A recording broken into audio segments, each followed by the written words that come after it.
Hi friends, good evening. Welcome to Vishruta Creatives. Last videodalli half and half saree long gown cutting ತೋರಿಸಿದ್ದೆ ಅಲ್ಲ. ಇವತ್ತು ಅದನ್ನ ಯಾವ ರೀತಿ ಸ್ಟಿಚಿಂಗ್ ಮಾಡ್ಕೋಬೇಕು ಅಂತ ತೋರಿಸ್ತೀನಿ. ಮೊದಲಿಗೆ ನಾವು ಬಾಡಿ ಪಾರ್ಟ್ ಅನ್ನು ಸ್ಟಿಚ್ ಮಾಡ್ಕೊಳ್ಳೋಣ. ಮೇನ್ ಕ್ಲಾತ್ ಅನ್ನು ಡೈರೆಕ್ಟ್ ಆಗಿ ಹಾಕೊಂಡು ಅದರ ಮೇಲೆ ಲೈನಿಂಗ್ ಅನ್ನು ಜೋಡಿಸಿಕೊಂಡು ಮೊದಲಿಗೆ ನೆಕ್ ಅನ್ನು ಸ್ಟಿಚ್ ಅನ್ನು ಮಾಡ್ಕೋಬೇಕು. ಮೊದಲಿಗೆ ನೆಕ್ ಅನ್ನು ಈ ರೀತಿ ಅರ್ಧ ಇಂಚ್ ಮಾರ್ಜಿನ್ ಅನ್ನು ಬಿಟ್ಟು ಸ್ಟಿಚ್ ಅನ್ನು ಹಾಕೊಳ್ಳಿ. ಕ್ಲಾತ್ ತುಂಬಾ ಸ್ಮೂತ್ ಆಗಿರೋದ್ರಿಂದ ನಾನು ಈ ರೀತಿ ಪಿನ್ಸ್ ಅನ್ನು ಹಾಕೊಂಡಿದ್ದೀನಿ. ಹೀಗೆ ಪಿನ್ಸ್ ಹಾಕೊಂಡಾಗ ಕ್ಲಾತ್ ಜಾರದಿರ ಇರುತ್ತೆ. ಹೀಗೆ ಪಿನ್ಸ್ ಅನ್ನು ಹಾಕೊಂಡು ನೆಕ್ ಅನ್ನು ಸ್ಟಿಚ್ ಮಾಡ್ಕೊಂಡ ಮೇಲೆ ನೆಕ್ ಹತ್ರ ಇರೋ ಎಕ್ಸ್ಟ್ರಾ ಕ್ಲಾತ್ ಅನ್ನು ಕಟ್ ಮಾಡ್ಕೊಳ್ಳಿ. ಲೈನಿಂಗ್ ಕ್ಲಾತ್ ಎಷ್ಟಿದೆಯೋ ಅಷ್ಟಕ್ಕೆ ಮೇನ್ ಕ್ಲಾತ್ ಅನ್ನು ಈ ರೀತಿ ನೆಕ್ ಹತ್ರ ಮಾತ್ರ ನಾನು ಕಟ್ಟಿಂಗ್ ಅನ್ನು ಮಾಡ್ಕೊತಾ ಇದ್ದೀನಿ. ಹೀಗೆ ಕಟ್ ಮಾಡ್ಕೊಂಡ್ಮೇಲೆ ಸ್ಮಾಲ್ ಕಟ್ಸ್ ಅನ್ನು ಹಾಕ್ಕೊಳ್ಳಿ. ಟರ್ನ್ ಮಾಡಿಕೊಂಡು ಸ್ಟಿಚ್ ಮಾಡ್ಕೊಳ್ಳೋಕ್ಕೆ ಈಸಿ ಆಗುತ್ತೆ. ಹೀಗೆ ಪಿನ್ಸನ್ನೆಲ್ಲ ತೆಗೆದುಬಿಡಿ. ಮೊದಲು ತೆಗೆದುಬಿಟ್ಟು ಕಟ್ಸನ್ನು ಇಟ್ಕೊಂಡು ಟರ್ನ್ ಮಾಡ್ಕೊಳ್ಳಿ. ಸ್ಮಾಲ್ ಕಟ್ಸನ್ನು ಹಾಕ್ಕೊಂಡು ಈಗ ಟರ್ನ್ ಮಾಡಿಕೊಂಡು ಅದ್ರ ಮೇಲೆ ಮತ್ತೆ ನಾವು ಇನ್ನೂ ಒಂದು ಸ್ಟಿಚ್ಚನ್ನು ಹಾಕ್ಕೊಳ್ಳೋಣ. ಕ್ಲಾತನ್ನು ಕರೆಕ್ಟಾಗಿ ಜೋಡಿಸ್ಕೊಳ್ತಾ ಸ್ಟಿಚ್ಚನ್ನು ಹಾಕ್ಕೊಳ್ಳಿ. ನೆಕ್ಗೆ ಈ ರೀತಿ ಸ್ಟಿಚ್ಚನ್ನು ಹಾಕ್ಕೊಂಡ್ಮೇಲೆ ಇದ್ರ ಪಕ್ಕದಲ್ಲಿ ನೀವು ಒಂದು 1/4 ಇಂಚಷ್ಟು ಗ್ಯಾಪ್ ಬಿಟ್ಟು ಮತ್ತೆ ಇನ್ನೂ ಒಂದು ಸ್ಟಿಚ್ಚನ್ನು ಕೂಡ ಹಾಕ್ಕೊಳ್ಳಿ. ಫಿನಿಶಿಂಗು ಚೆನ್ನಾಗಿ ಕಾಣಿಸುತ್ತೆ. ಹೀಗೆ ನೆಕ್ಕನ್ನು ಸ್ಟಿಚ್ ಮಾಡ್ಕೊಂಡ್ಮೇಲೆ ನೆಕ್ಸ್ಟ್ ನಾವು ಸೈಡ್ಸಲ್ಲೆಲ್ಲ ಲೈನಿಂಗನ್ನು ಮೇನ್ ಕ್ಲಾತನ್ನು ಸೇರಿಸಿ ಒಂದೊಂದು ಸ್ಟಿಚ್ಚನ್ನು ಹಾಕ್ಕೋಬೇಕು. ನೆಕ್ಕನ್ನು ಸ್ಟಿಚ್ ಮಾಡ್ಕೊಂಡ್ಮೇಲೆ ಮೇನ್ ಕ್ಲಾತನ್ನು ಲೈನಿಂಗನ್ನು ಸೇರಿಸಿ ಈ ರೀತಿ ಸೈಡ್ಸಲ್ಲಿ ಎಲ್ಲ ಕಡೆಗೂ ಕೂಡ ಸ್ಟಿಚ್ಚನ್ನು ಹಾಕ್ಕೊಳ್ಳಿ. ಹಾರ್ಮೋಲ್ ಸೈಡು ಫಿಟ್ಟಿಂಗ್ ಮಾಡ್ತೀವಲ್ಲ ಆ ಕಡೆಗೆ ಬಾಟಮ್ಗೆ ಎಲ್ಲ ಕಡೆಗೂ ಕೂಡ ಈ ರೀತಿ ಒಂದೊಂದು ಸ್ಟಿಚ್ಚನ್ನು ಹಾಕ್ಕೊಳ್ಳಿ. ಸ್ಟಿಚ್ಚನ್ನು ಹಾಕ್ಕೊಂಡ್ಮೇಲೆ ಎಕ್ಸ್ಟ್ರಾ ಕ್ಲಾತ್ ಇದೆಯಲ್ವ ಮೇನ್ ಕ್ಲಾತಲ್ಲಿ ಇದನ್ನು ಕಟ್ ಮಾಡಿ ತೆಗೆದುಬಿಡಬೇಕು. ಈಗ ಸೈಡ್ಸಲ್ಲಿ ಎಡ್ಜ್ಗೆ ಸ್ಟಿಚ್ಚನ್ನು ಹಾಕ್ಕೊಳ್ತಾ ಬನ್ನಿ. ಹೀಗೆ ಸ್ಟಿಚ್ಚನ್ನು ಹಾಕ್ಕೊಂಡ್ಮೇಲೆ ಎಕ್ಸ್ಟ್ರಾ ಕ್ಲಾತನ್ನೆಲ್ಲ ಕಟ್ ಮಾಡಿ ತೆಗೆದುಬಿಡಿ. ಈಗ ಎಕ್ಸ್ಟ್ರಾ ಕ್ಲಾತನ್ನೆಲ್ಲ ಕಟ್ ಮಾಡಿಕೊಂಡು ತೆಗೆದ್ಮೇಲೆ ನೆಕ್ಗೆ ನಾನು ಸ್ಯಾರಿಯಲ್ಲೇ ಇರೋವಂಥ ಒಂದು ಲೇಸನ್ನು ನೆಕ್ಗೆ ಅಟ್ಯಾಚ್ ಮಾಡ್ತಾ ಇದ್ದೀನಿ. ಎಕ್ಸ್ಟ್ರಾ ಕ್ಲಾತನ್ನು ಕಟ್ ಮಾಡ್ಕೊಂಡ್ಮೇಲೆ ನೆಕ್ಗೆ ನಾವೀಗ ಸ್ಯಾರಿಯಲ್ಲೇ ಇತ್ತಲ್ವ ಲೇಸು ಅದನ್ನೇ ನಾನು ನೆಕ್ಗೆ ಈ ರೀತಿ ಸ್ಟಿಚ್ಚನ್ನು ಮಾಡ್ಕೊತಾ ಇದ್ದೀನಿ. ರೌಂಡ್ ಹತ್ರ ಟರ್ನ್ ಮಾಡ್ಕೋಬೇಕಾದ್ರೆ ಸ್ವಲ್ಪ ಫೋಲ್ಡ್ ಮಾಡ್ಕೊಳ್ತಾ ಸ್ಟಿಚ್ ಮಾಡ್ಕೊಳ್ಳಿ. ಪ್ರಿಲ್ಸ್ ಇರ್ತೀವಲ್ಲ ಆ ಟೈಪು ರೌಂಡ್ ಶೇಪ್ ಇರುತ್ತಲ್ಲ ಆ ಕಡೆಗೆ. ಆಗ ನಾವು ಇನ್ನೊಂದು ಸೈಡ್ಗೂ ಕೂಡ ಸ್ಟಿಚ್ ಮಾಡ್ಕೋಬೇಕಾದ್ರೆ ಫಿನಿಶಿಂಗು ಚೆನ್ನಾಗಿ ಬರುತ್ತೆ. ಇಲ್ಲ ಅಂದರೆ ಅದು ಕ್ಲಾತು ಎಳ್ಕೊಂಡಂಗೆ ಕಾಣಿಸುತ್ತೆ. ಅದರಿಂದ ಈ ರೀತಿ ಚಿಕ್ಕದಾಗಿ ಫೋಲ್ಡ್ ಮಾಡ್ಕೊಳ್ತಾ ಲೇಸನ್ನು ಸ್ಟಿಚ್ಚನ್ನು ಮಾಡ್ಕೊಳ್ಳಿ ರೌಂಡ್ಸ್ ಹತ್ರ. ಆಗ ಇನ್ನೂ ಒಂದು ಸೈಡ್ಗೆ ನಾವು ಸ್ಟಿಚ್ ಮಾಡ್ಕೋಬೇಕಾದ್ರೆ ಫಿನಿಶಿಂಗು ಚೆನ್ನಾಗಿ ಆಗುತ್ತೆ. ಹೀಗೆ ಲೇಸನ್ನು ಅಟ್ಯಾಚ್ ಮಾಡ್ಕೋಬೇಕು. ನಿಧಾನಕ್ಕೆ ಆಗಲಿ ಲೇಸನ್ನು ಸ್ಟಿಚ್ ಮಾಡ್ಕೊಳ್ತಾ ಬನ್ನಿ.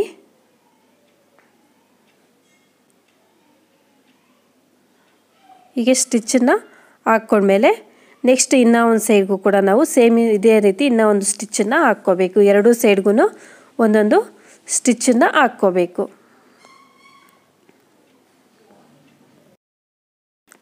ಹೀಗೆ ಎರಡೂ ಸೈಡ್ಗೂ ಕೂಡ ಲೇಸ್ಗೆ ಸ್ಟಿಚ್ಚನ್ನು ಹಾಕ್ಕೊಂಡ್ರೆ ಫ್ರಂಟ್ ಪಾರ್ಟು ಕಂಪ್ಲೀಟ್ ಆಗುತ್ತೆ. ಸೇಮ್ ಇದೇ ರೀತಿ ನಾವು ಬ್ಯಾಕ್ ಪಾರ್ಟನ್ನು ಕೂಡ ಸ್ಟಿಚ್ಚನ್ನು ಮಾಡ್ಕೋಬೇಕು. ಫ್ರಂಟನ್ನು ನಾವು ಯಾವ ರೀತಿ ಸ್ಟಿಚ್ ಮಾಡ್ಕೊಂಡ್ವೋ ಸೇಮ್ ಮೆಥಡಲ್ಲಿ ಇದನ್ನು ಕೂಡ ಸ್ಟಿಚ್ ಮಾಡಿಕೊಂಡ್ರೆ ಬ್ಯಾಕ್ ಪಾರ್ಟು ಕೂಡ ಕಂಪ್ಲೀಟ್ ಆಗುತ್ತೆ. ಎರಡೂ ಕೂಡ ಸ್ಟಿಚ್ ಮಾಡ್ಕೊಂಡ್ಮೇಲೆ ನೆಕ್ಸ್ಟ್ ನಾವು ಶೋಲ್ಡರ್ಸನ್ನು ಅಟ್ಯಾಚ್ ಮಾಡ್ಕೊಳ್ಳೋಣ. ಶೋಲ್ಡರ್ಸನ್ನು ಅಟ್ಯಾಚ್ ಮಾಡ್ಕೊಳ್ಳೋವಾಗ ಡಬಲ್ ಸ್ಟಿಚ್ಚನ್ನು ಹಾಕ್ಕೊಳ್ಳಿ. ಕಂಪಲ್ಸರಿಯಾಗಿ ಸಿಂಗಲ್ ಸ್ಟಿಚ್ಚನ್ನು ಹಾಕಿ ಬಿಡಬಾರ್ದು. ಎರಡನ್ನೂ ಕೂಡ ಶೋಲ್ಡರ್ಸನ್ನು ಅಟ್ಯಾಚ್ ಮಾಡಿಕೊಂಡು ಅರ್ಧ ಇಂಚ್ ಮಾರ್ಜಿನನ್ನು ಬಿಟ್ಟು ಸ್ಟಿಚ್ಚನ್ನು ಹಾಕ್ಕೊಳ್ಳಿ. ಎರಡು ಶೋಲ್ಡರ್ಸನ್ನು ಕೂಡ ಜಾಯಿನ್ ಮಾಡ್ಕೊಂಡ್ಮೇಲೆ ನೆಕ್ಸ್ಟ್ ನಾವು ಸ್ಲೀವ್ಸನ್ನು ಅಟ್ಯಾಚ್ ಮಾಡ್ಕೊಳ್ಳೋಣ.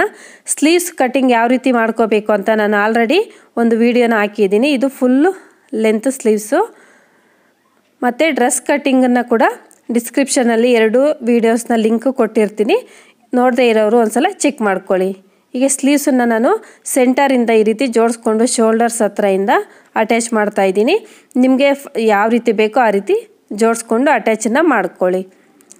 ಹೊಸದಾಗಿ ಕಲಿಯೋರು ಈ ರೀತಿ ಸೆಂಟರಿಂದ ಅಟ್ಯಾಚ್ ಮಾಡಿಕೊಂಡಾಗ ಎರಡೂ ಸೈಡ್ಗೂ ಕೂಡ ಒಂದೇ ಮೆಜರ್ಮೆಂಟಲ್ಲಿ ಕ್ಲಾತ್ ಅನ್ನೋದು ಬರುತ್ತೆ. ಅದರಿಂದ ಈ ರೀತಿ ಟ್ರೈ ಮಾಡಿ ತುಂಬ ಈಸಿಯಾಗಿ ಸ್ಟಿಚ್ಚನ್ನು ಮಾಡ್ಕೋಬೋದು. ಅರ್ಧದಿಂದ ಈ ರೀತಿ ಸ್ಟಿಚ್ ಮಾಡ್ಕೊಂಡ್ಮೇಲೆ ಇನ್ನು ಅರ್ಧದಿಂದ ಮತ್ತೆ ಸ್ಟಿಚ್ಚನ್ನು ಮಾಡ್ಕೊಳ್ಳಿ. ಆಗ ಎರಡೂ ಸೈಡ್ಗೂ ಕೂಡ ಕ್ಲಾತು ಒಂದೇ ಲೆವೆಲಲ್ಲಿ ಬರುತ್ತೆ ಸ್ಲೀವ್ಸ್ ಅನ್ನೋದು. ಈಗ ಒಂದು ಸೈಡ್ಗೆ ಸ್ಟಿಚ್ ಮಾಡ್ಕೊಂಡ್ಮೇಲೆ ನೆಕ್ಸ್ಟ್ ಅರ್ಧದಿಂದ ಇನ್ನೊಂದು ಸಲ ಸ್ಟಿಚ್ಚನ್ನ ಹಾಕ್ಕೊಳ್ಳಿ. ಈಗ ಎರಡೂ ಸೈಡ್ಗೂ ಕೂಡ ಸ್ಟಿಚ್ ಮಾಡ್ಕೊಂಡ್ಮೇಲೆ ಇದ್ರ ಮೇಲೆ ಮತ್ತೆ ಇನ್ನೂ ಒಂದು ಸ್ಟಿಚ್ಚನ್ನು ಹಾಕ್ಕೊಳ್ಳಿ. ಅಂದರೆ ಡಬಲ್ ಸ್ಟಿಚ್ಚನ್ನು 2 ಸಲ ಸ್ಟಿಚ್ಚನ್ನು ಹಾಕ್ಕೊಳ್ಳಿ.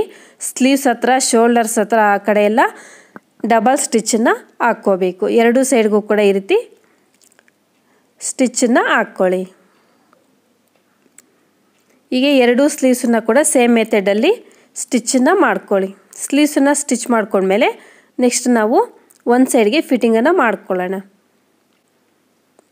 ಎರಡು ಸ್ಲೀವ್ಸನ್ನು ಸ್ಟಿಚ್ ಆದಮೇಲೆ ಈಗ ಒಂದು ಸೈಡ್ಗೆ ನಾನು ಎಡ್ಜಿಗೆ ಮಾತ್ರ ಒಂದು ಸ್ಟಿಚ್ಚನ್ನು ಹಾಕ್ಕೊತಾ ಇದ್ದೀನಿ. ಒಂದು ಸೈಡ್ಗೆ ಮಾತ್ರ ಹಾಕ್ಕೊಳ್ಳಿ. ಸ್ಲೀವ್ಸ್ ಹತ್ರದಿಂದ ಸೊಂಟದವರೆಗೂ ಇರುತ್ತಲ್ಲ ಅಲ್ಲಿವರೆಗೂ ಕೂಡ ಸ್ಟ್ರೈಟಾಗಿ ರೀತಿ ಎಡ್ಜಲ್ಲಿ ಮಾತ್ರ ಸ್ಟಿಚ್ಚನ್ನು ಹಾಕ್ತಾ ಇದ್ದೀನಿ. ನಾನು ಮಾರ್ಜಿನನ್ನು ಬಿಟ್ಟು ಸ್ಟಿಚ್ಚನ್ನು ಹಾಕ್ತಾ ಇಲ್ಲ. ಅದು ಲಾಸ್ಟಲ್ಲಿ ನಾವು ಮಾರ್ಜಿನ್ ಎಷ್ಟು ಬಿಟ್ಟಿರ್ತೀವೋ ಅಷ್ಟನ್ನು ಬಿಟ್ಟು ಸ್ಟಿಚ್ಚನ್ನು ಹಾಕ್ಕೊಳ್ಳೋಣ. ಮೊದಲಿಗೆ ಎಡ್ಜಿಗೆ ಮಾತ್ರ ಒಂದು ಸ್ಟಿಚ್ಚನ್ನು ಹಾಕ್ಕೊಂಡು ಒಂದು ಸೈಡ್ಗೆ ಈ ರೀತಿ ಅಟ್ಯಾಚನ್ನು ಮಾಡಿಕೊಂಡು ಇದನ್ನು ಸೈಡ್ಗೆ ಇಟ್ಬಿಟ್ಟು ನೆಕ್ಸ್ಟ್ ನಾವು ಬಾಟಮನ್ನು ಸ್ಟಿಚ್ ಮಾಡ್ಕೊಳ್ಳೋಣ. ಇದನ್ನು ಈಗ ಸೈಡ್ಗೆ ಇಟ್ಕೊಳ್ಳಿ. ಒಂದು ಸೈಡ್ಗೆ ಮಾತ್ರ ಸ್ಟಿಚ್ ಮಾಡಿಕೊಂಡು ನೆಕ್ಸ್ಟು ಬಾಟಮನ್ನು ತಗೊಳ್ಳಿ. ಬಾಟಮಲ್ಲಿ ಮೊದಲಿಗೆ ಲೈನಿಂಗನ್ನು ತಗೊಂಡು ಲೈನಿಂಗಿಗೆ ನಾವು ಎಕ್ಸ್ಟ್ರಾ ಪೀಸನ್ನು ಕಟ್ ಮಾಡಿದ್ವಲ್ಲ ಆ ಪೀಸಸ್ನ ಮೊದಲಿಗೆ ಜಾಯಿನ್ ಮಾಡಿಕೊಂಡು ಸ್ಟಿಚ್ಚನ್ನು ಹಾಕ್ಕೋಬೇಕು. ಅರ್ಧ ಇಂಚು ಮಾರ್ಜಿನನ್ನು ಬಿಟ್ಟು ಸ್ಟಿಚ್ಚನ್ನು ಹಾಕ್ಕೊಳ್ಳಿ. ಹೀಗೆ ಅರ್ಧ ಇಂಚನ್ನು ಬಿಟ್ಟು ಸ್ಟಿಚ್ಚನ್ನು ಮಾಡ್ಕೊಂಡ್ಮೇಲೆ ಇದ್ರ ಮೇಲೆ ಮತ್ತೆ ಇನ್ನೂ ಒಂದು ಸ್ಟಿಚ್ಚನ್ನು ಹಾಕ್ಕೊಳ್ಳಿ. ಒಂದೇ ಸಲ ಡಬಲ್ ಸ್ಟಿಚ್ಚನ್ನು ಮಾಡ್ಕೊಳ್ಳಿ ಲೈನಿಂಗು ಕೂಡ. ಹೀಗೆ ಸ್ಟಿಚ್ ಮಾಡ್ಕೊಂಡ್ಮೇಲೆ ನೆಕ್ಸ್ಟ್ ನಾವು ಡಬಲ್ ಫೋಲ್ಡನ್ನು ಮಾಡಿಕೊಂಡು ಈ ರೀತಿ ಬಾಟಮನ್ನು ರೌಂಡ್ ಫುಲ್ಲು ಕೂಡ ಈ ರೀತಿ ಸ್ಟಿಚ್ಚನ್ನು ಮಾಡ್ಕೋಬೇಕು. ಲೈನಿಂಗಿಗೆ ಈ ರೀತಿ ಡಬಲ್ ಫೋಲ್ಡ್ ಮಾಡಿಬಿಟ್ಟು ಬಾಟಮಲ್ಲಿ ಸ್ಟಿಚ್ಚನ್ನು ಮಾಡ್ಕೊಳ್ಳಿ. ರೌಂಡ್ ಫುಲ್ಲು ಕೂಡ ಸೇಮ್ ಇದೇ ರೀತಿಯೇ ಡಬಲ್ ಫೋಲ್ಡ್ ಮಾಡ್ಕೊಳ್ತಾ ಸ್ಟಿಚ್ಚನ್ನು ಮಾಡ್ಕೋಬೇಕು. ಹೀಗೆ ಸ್ಟಿಚ್ ಮಾಡಿಕೊಂಡ್ರೆ ಲೈನಿಂಗು ಕೂಡ ಕಂಪ್ಲೀಟ್ ಆಗುತ್ತೆ ಸ್ಟಿಚಿಂಗು. ನೆಕ್ಸ್ಟ್ ನಾವು ಮೇನ್ ಕ್ಲಾತನ್ನು ಸ್ಟಿಚ್ ಮಾಡ್ಕೊಳ್ಳೋಣ. ರೌಂಡ್ ಫುಲ್ಲು ಇದನ್ನು ಸ್ಟಿಚ್ ಮಾಡಿಕೊಂಡು ಇದನ್ನು ಸೈಡ್ಗೆ ಇಟ್ಕೊಳ್ಳಿ. ನೆಕ್ಸ್ಟು ಮೇನ್ ಕ್ಲಾತನ್ನು ತಗೊಂಡು ಸ್ಟಿಚ್ ಮಾಡೋಣ. ಮೇನ್ ಕ್ಲಾತಲ್ಲಿ 2 ಪೀಸಸ್ ಇದೆ ಅಲ್ವಾ, ಮೇಲೆ ಈ ರೀತಿ ಚಿಕ್ಕದಾಗಿ ಒಂದು ಪೀಸ್ ಕಟ್ ಮಾಡಿ ನೆಕ್ಸ್ಟ್ ನಾವು ದೊಡ್ಡ ಪೀಸನ್ನು ಕಟ್ ಮಾಡಿದ್ವಲ್ಲ ಈ ಚಿಕ್ಕ ಪೀಸಲ್ಲಿ 2 ಪೀಸಸ್ ಇದೆ. 2 ಪೀಸಸನ್ನು ಕೂಡ ಮೊದಲಿಗೆ ಒಂದು ಸೈಡ್ಗೆ ಜಾಯಿನ್ ಮಾಡಿಕೊಂಡು ಸ್ಟಿಚ್ಚನ್ನು ಹಾಕ್ಕೊತಾ ಇದ್ದೀನಿ. ಇಲ್ಲಿ ಕೂಡ ಒಂದೇ ಸಲ ಡಬಲ್ ಸ್ಟಿಚ್ಚನ್ನು ಹಾಕ್ಕೊಳ್ಳಿ. ಸಿಂಗಲ್ ಸ್ಟಿಚ್ಚನ್ನು ಹಾಕಿ ಬಿಡಬೇಡಿ. ಈಗ ಸ್ಟಿಚ್ ಮಾಡ್ಕೊಂಡ್ಮೇಲೆ ಈಗ ಇದಕ್ಕೆ ನಾವು ಇನ್ನೊಂದು ಪೀಸ್ ಇದೆಯಲ್ವ ಅದನ್ನು ಕೂಡ ಸ್ಟಿಚ್ಚನ್ನು ಮಾಡ್ಕೊಳ್ಳೋಣ. ಮೇನ್ ಸೈಡ್ ಇರೋದು ಒಳಗಡೆಗೆ ಇಟ್ಕೊಂಡು ರಾಂಗ್ ಸೈಡ್ ಇರೋದು ಆಚೆಗೆ ಬರೋ ಥರ ಇಟ್ಕೊಂಡು 1 ಇಂಚನ್ನ ನಾನು ಮಾರ್ಜಿನ್ ಬಿಟ್ಟು ಸ್ಟಿಚ್ಚನ್ನು ಮಾಡ್ತಾಯಿದ್ದೀನಿ. 1 ಇಂಚ್ ಏನಕ್ಕೆ ಬಿಡ್ತಾ ಇದ್ದೀನಿ ಅಂದರೆ ಇದನ್ನು ಮತ್ತೆ ನಾವು ಫೋಲ್ಡ್ ಮಾಡಿಕೊಂಡು ಸ್ಟಿಚ್ಚನ್ನು ಮಾಡ್ಕೋಬೇಕು. ಇಲ್ಲ ಅಂದರೆ ಸೆಂಟರ್ ಪೀಸ್ ನಾವು ಕಟ್ ಮಾಡಿದಾಗ ದಾರ ಥರ ಬರ್ತಾ ಇರುತ್ತೆ. ಅದರಿಂದ ಇದನ್ನು ಮತ್ತೆ ನಾವು ಡಬಲ್ ಫೋಲ್ಡ್ ಮಾಡಿಕೊಂಡು ಸ್ಟಿಚ್ಚನ್ನು ಮಾಡ್ಕೋಬೇಕು. ಅದರಿಂದ ನಾನು 1 ಇಂಚನ್ನು ಮಾರ್ಜಿನನ್ನು ಬಿಟ್ಟು ಸ್ಟಿಚ್ಚನ್ನು ಮಾಡ್ತಾಯಿದ್ದೀನಿ. ಈಗ ಸ್ಟಿಚ್ ಮಾಡ್ಕೊಂಡ್ಮೇಲೆ ಇದನ್ನು ನೋಡಿ ಈ ರೀತಿ ಡಬಲ್ ಫೋಲ್ಡ್ ಮಾಡಿಕೊಂಡು ಸ್ಟಿಚ್ಚನ್ನು ಮಾಡ್ಕೊಳ್ಳಿ. ಸ್ವಲ್ಪನೇ ಆಗಲಿ ಈ ರೀತಿ ಫೋಲ್ಡ್ ಮಾಡ್ಕೊಳ್ತಾ ಸ್ಟಿಚ್ಚನ್ನು ಹಾಕ್ಕೊಳ್ಳಿ.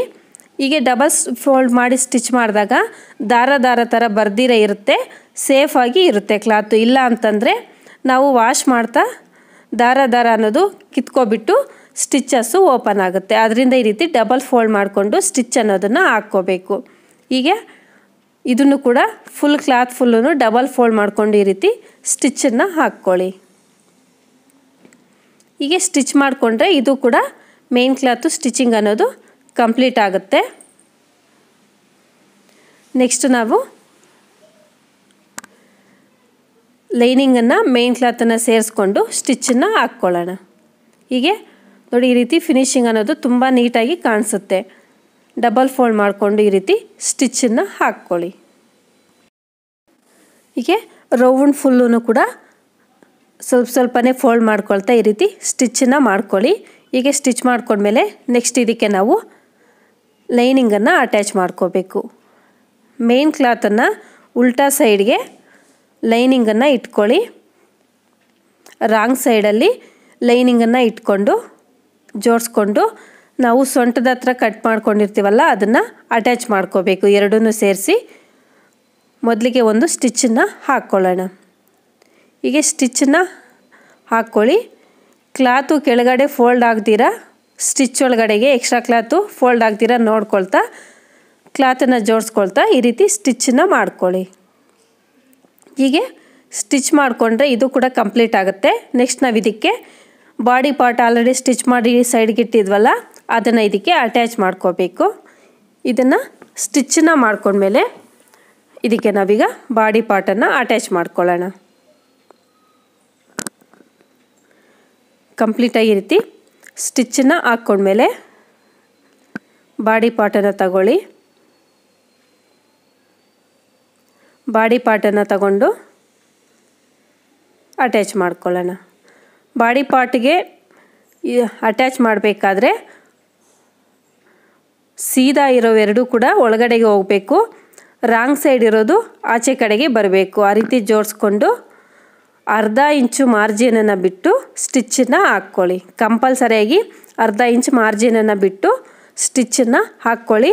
ಸ್ಟಿಚ್ ಹಾಕ್ಕೊಳ್ಳೋಕ್ಕೂ ಮೊದಲು ಒಂದು ಸಲ ಚೆಕ್ ಮಾಡ್ಕೊಳ್ಳಿ, ಎರಡೂ ಕೂಡ ಒಂದೇ ಲೆವೆಲ್ ಸೈಜಲ್ಲಿ ಇದೆಯಾ ಇಲ್ವಾ ಅಂತ.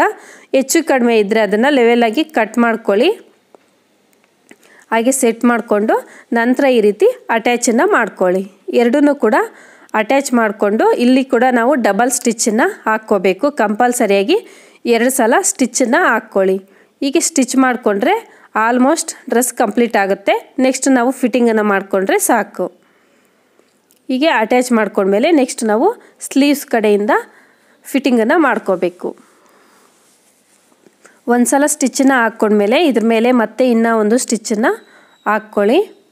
ಅಂದರೆ ಡಬಲ್ ಸ್ಟಿಚ್ಚನ್ನು ಹಾಕ್ಕೊಳ್ಳಿ. ಎರಡೂ ಸೇರಿಸಿ ಈ ರೀತಿ ಅಟ್ಯಾಚ್ ಮಾಡ್ಕೊಂಡ್ಮೇಲೆ ನೆಕ್ಸ್ಟ್ ನಾವು ಫಿಟ್ಟಿಂಗನ್ನು ಮಾಡೋಣ. ಸ್ಲೀವ್ಸ್ ಕಡೆಯಿಂದ ಫಿಟ್ಟಿಂಗು ಮಾಡ್ಕೋಬೇಕು. ನಿಮಗೆ ಬಾಡಿ ಪಾರ್ಟ್ ಏನಾದರೂ ಸ್ವಲ್ಪ ಕಡಿಮೆ ಇದ್ದು ಬಾಟಮ್ ಜಾಸ್ತಿ ಇದೆ ಅನಿಸಿದ್ರೆ ಅಲ್ಲಲ್ಲಿ ಚಿಕ್ಕದಾಗಿ ಫ್ರಿಲ್ಸ್ ಟೈಪ್ ಇಟ್ಕೊಳ್ಳಿ, ಸರಿ ಹೋಗುತ್ತೆ. ನೆಕ್ಸ್ಟ್ ನಾವು ಫಿಟ್ಟಿಂಗನ್ನು ಮಾಡ್ಕೊಳ್ಳೋಣ.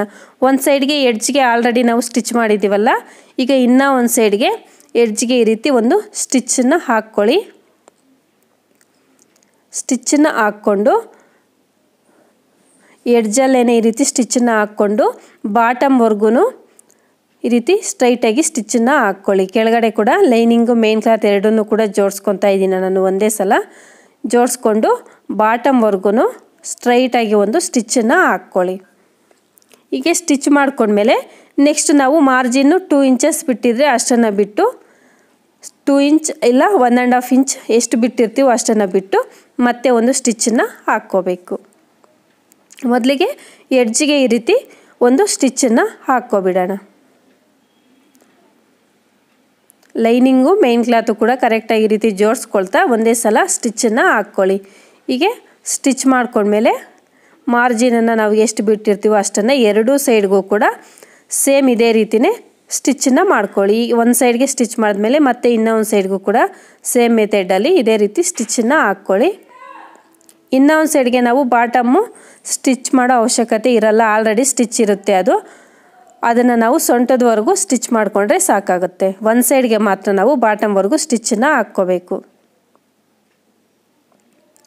ಹೀಗೆ ಬಾಟಮ್ವರೆಗೂ ಇದನ್ನು ಸ್ಟಿಚ್ ಮಾಡ್ಕೊಂಡ್ಮೇಲೆ ನೆಕ್ಸ್ಟು ನಾವು ಮಾರ್ಜಿನ್ 1.5 ಬಿಟ್ಟಿರ್ತೀವಲ್ಲ, ಎಷ್ಟು ಬಿಟ್ಟಿರ್ತೀವೋ ಅಷ್ಟನ್ನು ಬಿಟ್ಟು ಮತ್ತೆ ಸ್ಟಿಚ್ಚನ್ನು ಹಾಕ್ಕೊಳ್ಳಿ. ಹೀಗೆ ಮಾರ್ಜಿನನ್ನು ಬಿಟ್ಟು ಎರಡೂ ಸೈಡ್ಗೂ ಕೂಡ ಸ್ಟಿಚ್ಚನ್ನು ಮಾಡಿಕೊಂಡ್ರೆ ನಮ್ಮ ಲಾಂಗ್ ಗೌನ್ ಅನ್ನೋದು ಕಂಪ್ಲೀಟ್ ಆಗುತ್ತೆ.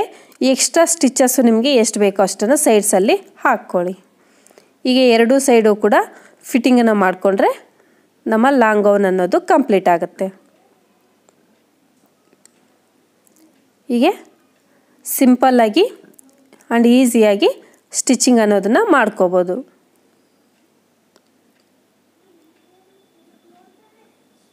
ಈ ರೀತಿ ಎರಡೂ ಸೈಡ್ಗೂ ಕೂಡ ಫಿಟ್ಟಿಂಗನ್ನು ಮಾಡ್ಕೊಳ್ಳಿ.